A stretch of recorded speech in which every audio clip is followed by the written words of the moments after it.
आज जो हमारे यहाँ पर गेस्ट हैं उनके YouTube के ऊपर 3 मिलियन से ज्यादा सब्सक्राइबर्स हैं, लेकिन आज तक उन्होंने अपना फेस रिवील नहीं किया है। आज पहली बार उनका फेस रिवील होने वाला है। उनका मोटिवेशनल चैनल है। So please give an energetic and warm welcome to the founder of mister proton.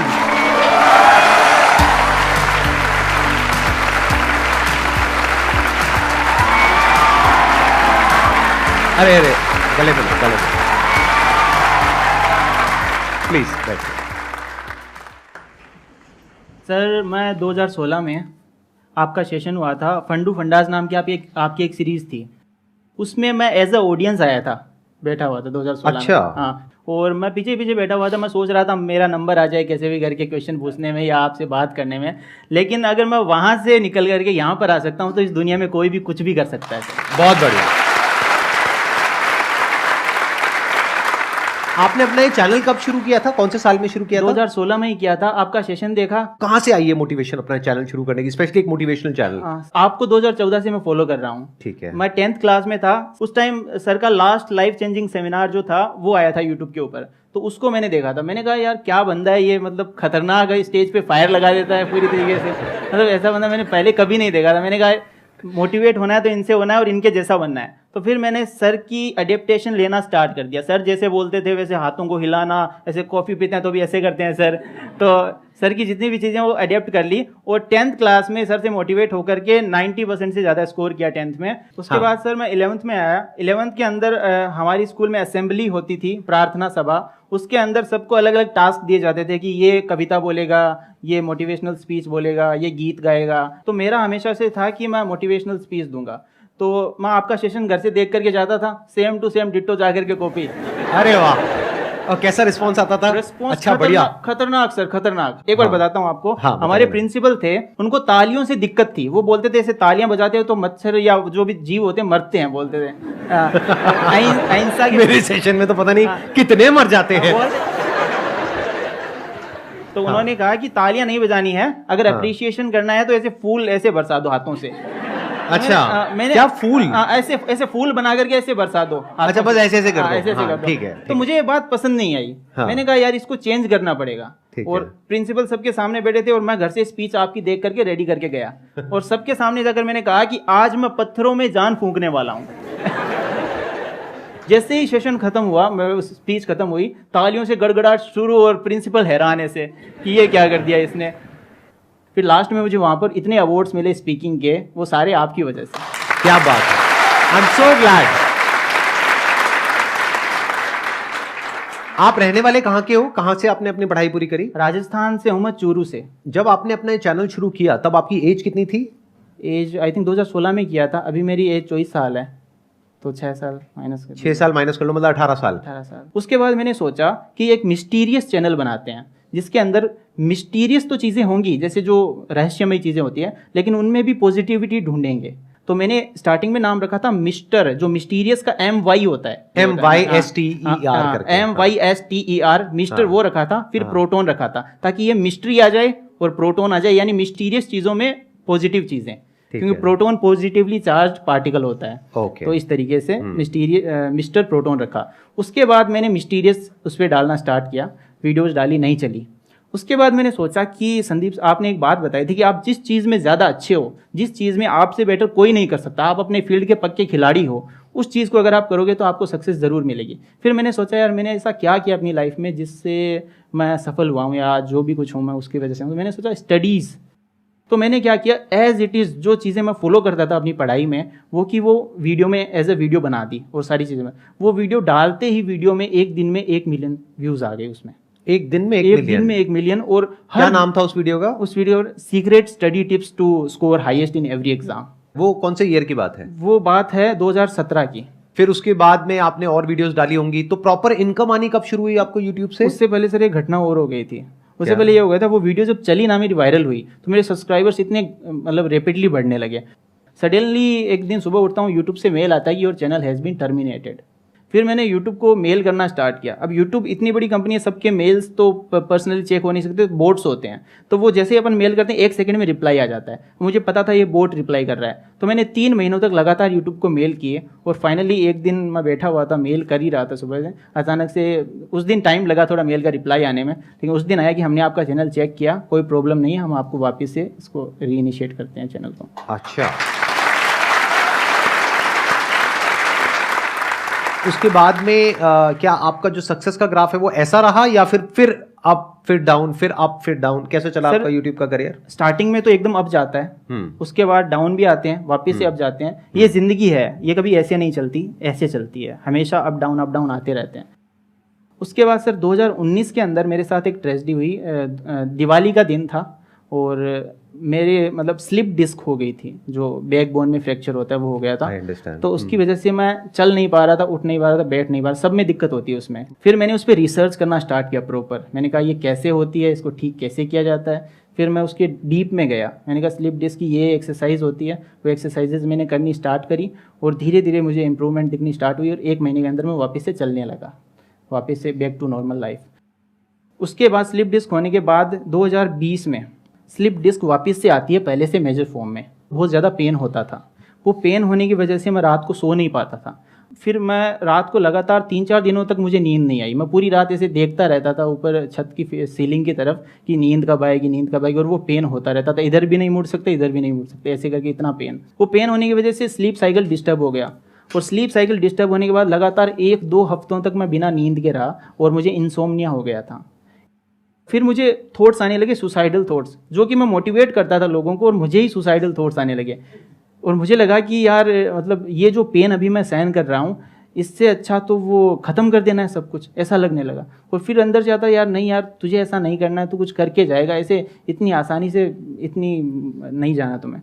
तो उसके बाद एक दिन से रैंडमली मैं इसके बारे में रिसर्च कर रहा था। एक डॉक्टर मेरे सामने आए, वीडियो आई उनकी, डॉक्टर के वर्मा नाम था उनका।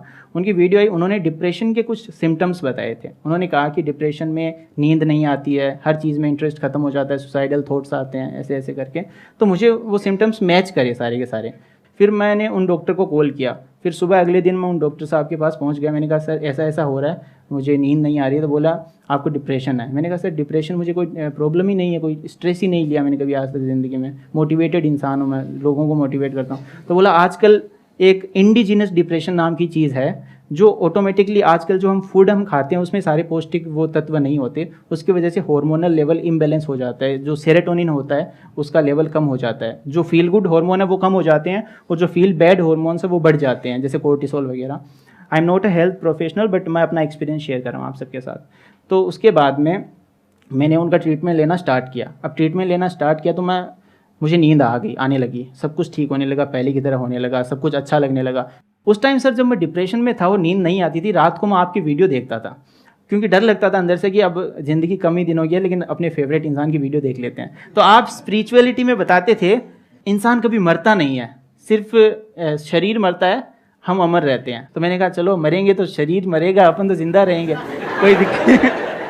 कोई दिक्कत मतलब मेरी वीडियोस को लोग अलग तरीके से भी इंटरप्रेट कर लेते हैं। I understand. हाँ, मैं समझ गया, क्योंकि हर कोई मेरी वीडियो को अपनी जो सिचुएशन है उसके हिसाब से इंटरप्रेट करता है। Right, I understand. तो मैंने सोचा, उससे मुझे हिम्मत मिलती थी, मैंने उससे लड़ने की, मैं हार नहीं मानता था। मैंने कहा वो डर खत्म हो जाता था ना अंदर से, अगर डर खत्म हो गया फिर डर क्या लगेगा किसी चीज से। मैंने अभी देखा, अभी कुछ टाइम पहले आपके चैनल पे आपने कम्युनिटी पोस्ट किया है कि अभी डिप्रेशन की प्रॉब्लम अभी भी चल रही है। तो आप एग्जैक्टली बताएंगे अभी क्या हो रहा है उसमें? सर ऐसा, डिप्रेशन का जो ट्रीटमेंट होता है ना वो काफ़ी लंबे समय तक चलता है। ऐसा नहीं है 1 महीने दवाई ली उसके बाद दवाई बंद कर दी। तो मैंने क्या किया, सही होते ही दवाई बंद कर दी थी। मेरी सबसे बड़ी गलती ये थी। हाँ, ये गलती है, ये मैंने गलती थी, मैंने दवाई अपने आप से बंद कर दी थी, जबकि साइकेट्रिस्ट से बिना पूछे आपको दवाई बंद नहीं करनी चाहिए। वो और कब बंद करी आपने दवाई? ये मैंने 2020 में 2-3 महीने लेने के बाद बंद कर दी थी। ओहो, अच्छा। उसके बाद बंद, वो फिर डिप्रेशन का एपिसोड दोबारा आता है वो और बुरे तरीके से आता है।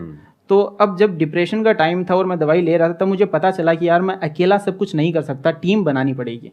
उस टाइम सब कुछ अकेला करता था, स्क्रिप्टिंग, वॉइस ओवर, एडिटिंग, सारा काम मैं अकेला करता था। उसके बाद पता चला कि सबकी टीम होती है, एक टीम बना लेते हैं। तो स्टार्टिंग में मैंने एक राइटर को ज्वाइन करवाया, उसके बाद में एक एडिटर को पकड़ा, ऐसे करके पहले 3 जनों की टीम बनी। उसके बाद आज हम 10 जनों की टीम है जो इस चैनल पे वर्क कर रहे हैं।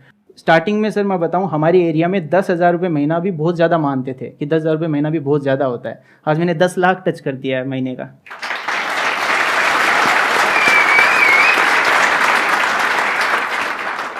आपने सीटी बजाई, मैं आपको बता देता हूं, वो 10 लाख रुपए इनको मिला है, आपको नहीं मिला है। मैं एक चीज़ में विश्वास करता हूँ, the show must go on. चाहे हम चले जाएं, हम ना रहें, लेकिन शो चलते रहना चाहिए, शो नहीं रुकना चाहिए। तो मैंने क्या किया, मैंने कहा अपन प्रोटॉन है, इलेक्ट्रॉन को ले आते हैं, ठीक है। तो मैंने प्रोटॉन की जगह फिर इलेक्ट्रॉन, एक वॉइस ओवर आर्टिस्ट हैं, दिल्ली के ही हैं, उनको मैंने पहले, अब आवाज़ भी ऐसी होनी चाहिए जो लोगों को पसंद आए, ऐसे लोग नकार दें ऐसी आवाज़ भी नहीं होनी चाहिए। तो मैंने बहुत रिसर्च करी, फिर उनकी आवाज़ में पॉजिटिविटी मुझे मिली, तो मैंने उनको अप्रोच किया। मैंने कहा मैं प्रोटॉन हूँ, आप मेरे भाई बन जाइए और बोलिए कि मैं हूँ मिस्टर प्रोटॉन का भाई, mister electron, so let's begin. अब मेरी वीडियो की शुरुआत हमेशा ऐसे होती है, तो दोस्तों मेरा नाम है mister proton, so let's begin, ऐसे स्टार्ट होती है। तो उन्होंने अब ऐसे कर दिया कि मैं हूँ मिस्टर प्रोटॉन का भाई, मिस्टर इलेक्ट्रॉन। तो ऐसे करके उनकी वीडियोज़ आने लगी अभी, और मुझे थोड़ा सा ब्रेक मिल गया बीच में, ताकि मैं मेडिसिन लेकर के वापस से बैक टू ट्रैक आ सकूं। और अभी इस सेशन के बाद मैं वापस से स्टार्ट कर दूंगा वीडियोस बनाना। एक्सीलेंट जी, और आपको करना ही चाहिए। मैं आपको बस इतना कह सकता हूं, अपनी लाइफ का जो भी मेरा एक्सपीरियंस है, मेरी एज आपसे ज्यादा है। आपकी एज कितनी है? मेरी 24 है आपकी एज, मेरी 42 है। तो मैंने लाइफ में बहुत कुछ देखा है, बहुत उतार चढ़ाव देखे हैं, और भी लोगों के एक्सपीरियंसेस देखे हैं, अपनी फैमिली में भी देखे हैं, खुद के भी माइंड के लेवल पे, बॉडी के लेवल पे बहुत तरह के एक्सपीरियंसेस देखे हैं। मैं बस आपको इतना ही कहना चाहूंगा कि ये जो फेजेस आते हैं ना हमारी लाइफ में, ये टेम्पररी होते हैं, बस इसको हमेशा याद रखना है। और हर प्रॉब्लम का सोल्यूशन होता है। कोई भी प्रॉब्लम कितनी भी बड़ी आपको लग रही हो उस टाइम पे, यानी आज हो सकता है आप लोगों की लाइफ में कोई बहुत बड़ी प्रॉब्लम हो, लेकिन वो आज बड़ी लग रही है, आने वाले 1 साल तक अगर आप हिम्मत रखते हो तो मेरी इस बात को याद रखना, 1 साल बाद आपको याद तक नहीं रहेगी कि ऐसी कोई प्रॉब्लम आई थी।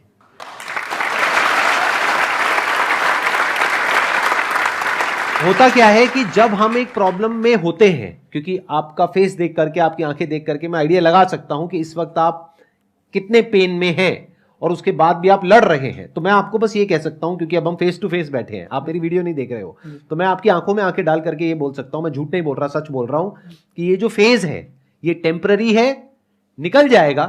थोड़ी सी हिम्मत रखनी है, अपने काम पे ध्यान देना है, और 6 महीने के अंदर अंदर सब पास्ट में हो जाएगा। Thank you sir. और वापस से सब कुछ बढ़िया होगा। सर ने जो भी बात कही वो बिल्कुल सही है। मैं डॉक्टर साहब के पास जितनी बार जाता था, मैं उनको हर बार नई प्रॉब्लम बताता। मैं कि सर इस बार बाल झड़ रहे हैं, इस बार यहाँ पेन हो रहा है, इस बार हाथ दर्द कर रहा है। तो बोलते थे तुम है ना खुद की बॉडी सेंट्रिक हो गए हो, पूरे दिन बॉडी के बारे में सोचते रहते हो और कोई काम करते नहीं हो, तुम बिजी हो जाओ, उसके बाद देखना सारी प्रॉब्लम अपने आप सॉल्व हो जाएगी। तो ये बात सही है कि हमें बॉडी सेंट्रिक नहीं होना, बिजी किसी न किसी काम में बिजी हो जाते हैं तो सारी प्रॉब्लम चली जाती है। और प्लस बॉडी के लेवल पे अगर कोई प्रॉब्लम आती भी है, तो अगर तो वो एक्चुअल में बड़ी प्रॉब्लम है, यानी जैसे इन्होंने बताया स्लिप डिस्क है, तो आपको एक्सरसाइज करके उस प्रॉब्लम का सॉल्यूशन निकालना है। या फिर अगर आपको पता लग चुका है ये बात, अगर इतनी अवेयरनेस है आपके अंदर कि एक्चुअल में फिजिकली है ही नहीं ये प्रॉब्लम, मतलब चेकअप करा लिया ना, एंडोस्कोपी करा लिया, अब इससे ऊपर और क्या कराऊं, तो मुझे पता है ना कि नहीं है। अगर अभी भी प्रॉब्लम हो रही है तो वहम है, तो वहम का क्या इलाज है? टेम्पररी है, भिड़ जाओ उससे। जैसे एक वहम होता है बड़ा ही कॉमन, बचपन में मुझे होता था, आपको भी होता होगा, अभी भी शायद कुछ लोगों को होता होगा। जब घर में कभी ऐसा होता है कि कोई नहीं होता और रात का वक्त होता है और आप सीढ़ियों से नीचे उतर रहे होते हो, तो ऐसा लगता है कि पीछे कोई है। ऐसा होता है नहीं होता है? और आप तेज उतरने लग जाते हो। कभी ऐसा फेस किया है ना आप लोगों ने? तो अब इस प्रॉब्लम का क्या सोल्यूशन है? पीछे मुड़ के देखो। ये वहम है ना, पीछे मुड़ के देखो, अबे कौन है, सामने आ। नीचे उतरने की बजाय ऊपर चढ़ो। सच बता रहा हूं आपको, भिड़ जाओ उस फियर से। बोलो रोज रोज मरने से अच्छा है इस भूत की वजह से एक ही बार मरेंगे, अब या तो तू नहीं या मैं नहीं। भिड़ जाओ पूरी तरीके से, हमेशा के लिए उस प्रॉब्लम का सॉल्यूशन निकल जाएगा।